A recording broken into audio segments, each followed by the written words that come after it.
Hey, and welcome to another Spook House. Today we're going to be talking about Mononoke.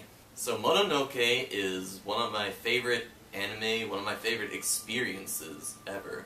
It's probably the least anime-like anime I've ever seen, and that's pretty good. I mean, if you hate anime, you'll still probably like Mononoke, unless you just hate weird shit, in which case you'll probably hate it.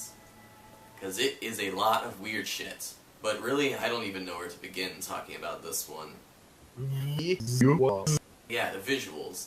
Visuals are just fucking fantastic. I mean, just look at this art style.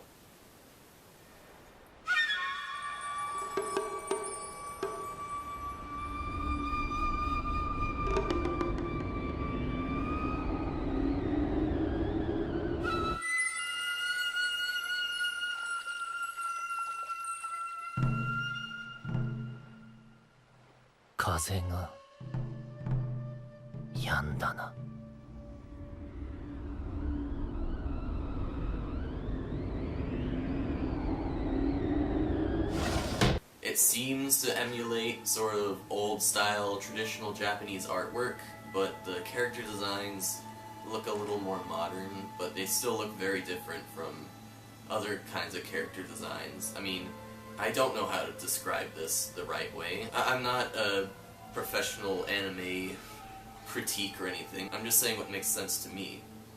I mentioned before how when something has a beautiful and distinct art style, I'm more easily sucked into the world of that thing.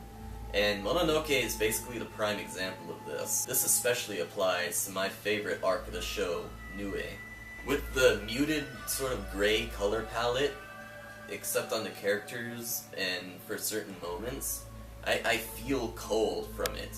I feel like I'm there with those four strange men on that snowy winter day, watching all these crazy events unfold. The stories of this series are incredibly emotional and human. In the course of 2 to 3 episodes, you'll very quickly get to know the characters presented, especially their dark sides. The ghosts, the spirits, the monsters in the show are typically either symbols of the shitty qualities and actions of these characters, or they're manifestations of strong emotions. The only character you don't really get to know is the main character, or the constant of the series, the medicine seller.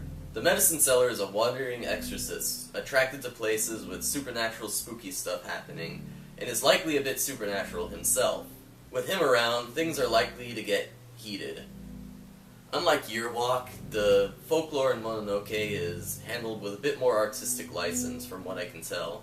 I think that's good in this case, because the ghosts here are clearly meant to be crafted around each story, rather than the actual mythology.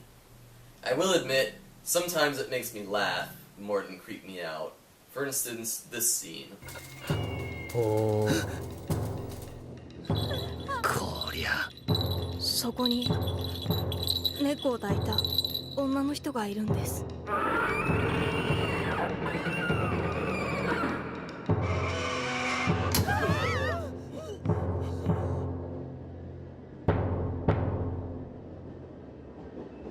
化け猫だ。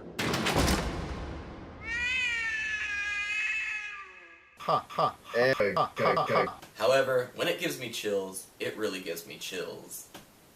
だからといってこれは少しやりすぎですね。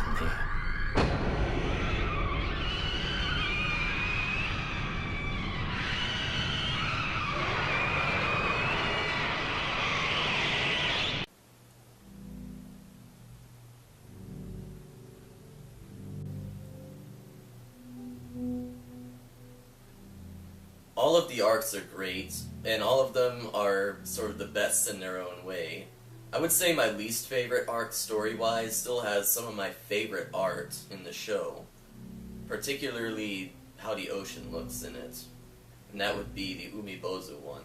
This is the kind of show that one typically has to do some research to understand fully, because it does not explain all the cultural references or anything like that.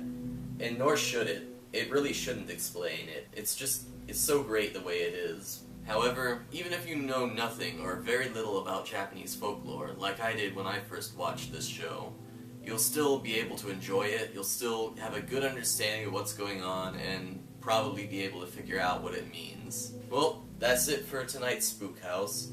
I hope you have a good night and you're not sleeping in any haunted hotels.